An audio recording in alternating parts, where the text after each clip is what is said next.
Konnichiwa, Assalamu alaikum. This is Omar Abdul Malik, physician associate, health educator, and moderately fit middle-aged athlete.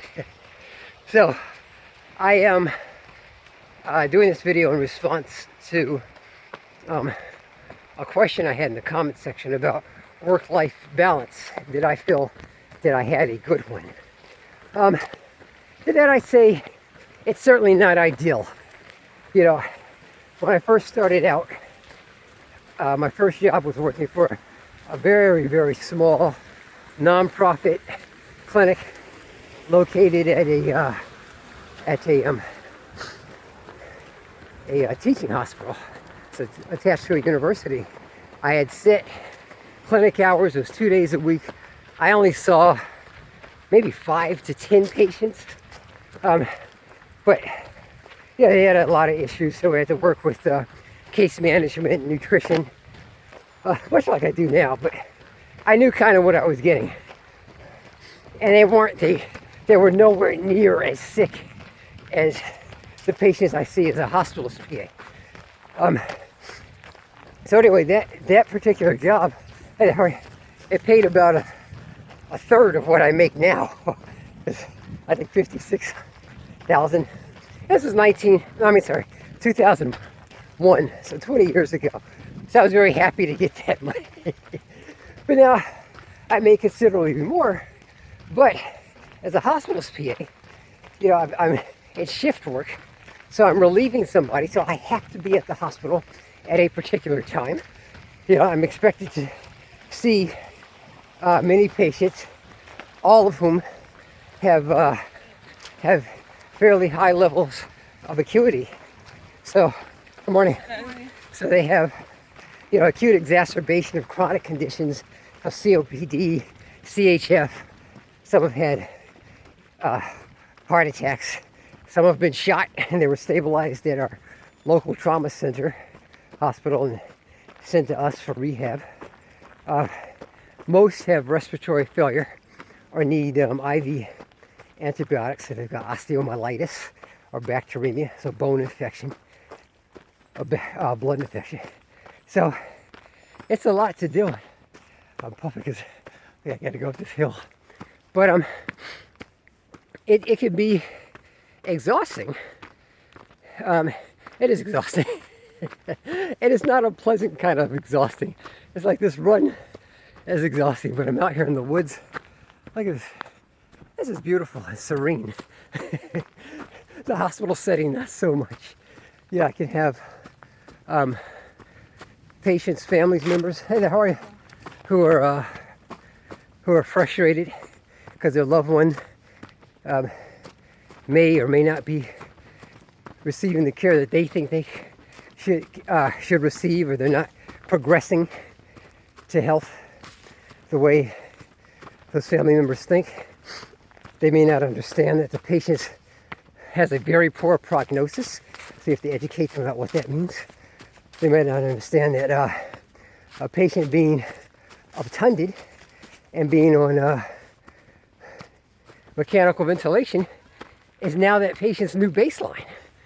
You know, I did a video about baseline. That's very frustrating for them.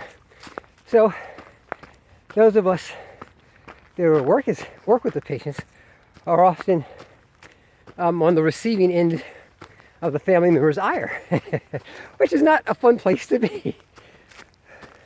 So it can be challenging to take that emotional baggage home with you. And to my credit, I'll say I really try not to do that. Whew, look at that. This is about, I think, 200 or 300 foot elevation. We're flat here in DC, but it's pretty good. Anyway, continuing. You know, good morning. You know, it can sometimes, we, the PAs and NP, have to do procedures, whether that's line placement or running an ACL protocol, running a code on ACLS protocol to do an intubation IO. Usually, you're not supposed to participate in this thing. You just watch and give orders, but you know, you do what you gotta do to save somebody's life. Hey there, how are you? Right behind you, on your left. You know, I can go downhill. And that doesn't include charting. You know, you have to, you know, in medicine, if you haven't charted, it hasn't been done. So you could say, no, I intubated this patient, you know, with a size 7 intubation tube, and then we did chest compression, we gave this much amp of epi. If it's not documented, it hasn't been done. If the family wants to sue or something, and you haven't documented it, whatever you say is not going to hold up in court. That's the way it is. And that's another thing that can add to that kind of stress. Because you're like, oh my gosh, okay, this very sick patient died. We have patients that die. That's what sick elderly people do, especially if they have multiple morbidities. Yeah. You know, and if they're morbidly obese, which I'm not trying to fat shame anybody, but that compounds a person's prognosis and then our ability sometimes to effectively manage them clinically. But you know, it is what it is. But it can be exhausting. I had stopped working out for a couple of years. You know, when I had switched from outpatient, we lost our grant. So there, hi there, how are you? So there went my the funding for my salary. So alhamdulillah, thank God I was able to get this hospitalist job. But it was a steep learning curve. My God, much like these hills, very steep learning curve.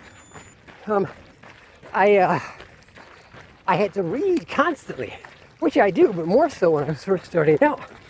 Of course, you know, I had a great supervising MD, but it's very trying. So I hadn't worked out. I put on 20 pounds because I'm a stress eater. I split my pants at work. I was getting out of breath. Not like this. We're just doing regular stuff, walking up a flight of steps, man, doing laundry. Geez, cutting the grass. But you know, since I I started working out again, obviously. But this has not been the most ideal balance for me. I'd like to go back to the work-life balance that I had before I did my dissertation while I was working at the clinic, because I had that kind of time. I was giving presentations, you know, publishing, writing papers and publishing stuff. You know, I just don't, it's very difficult to find that time. When I come home, especially if it's a long 12-hour night shift, man, I'm knocked out. Then I pop some ibuprofen and a Red Bull or my double espresso and try to get my run in. But then I crash. But that's it. You know, you gotta decide what you want to do at a particular time in your life. My children don't really need me that much anymore. You know, they're young. They're transitioning into young adulthood, and my wife is a phenomenal homemaker. So she's still helping them with schoolwork, and you know, not the college kids so much, but the one that's still in middle school, 14-year-old. But you know, it's still so they don't need me to take them to the park and all that stuff. But I still want to be active in their lives, at least lend an ear if they need it. But that's it for now. You got to decide what type of money you want to make. And as a PA, you can make 200 grand, you know, after a couple of years, if you want to kill yourself. I know PAs that are doing it. But if you want to relax, you know, you get to choose what type of specialty you want to do. You might want to do psychiatry at a small outpatient clinic. There's virtual medicine now. There's a lot of good stuff you can do. well, they might not pay that much, but that's what you got to decide. Anyway, that's it for now. I wish you guys the best of success in your positive endeavors. Take care. Peace.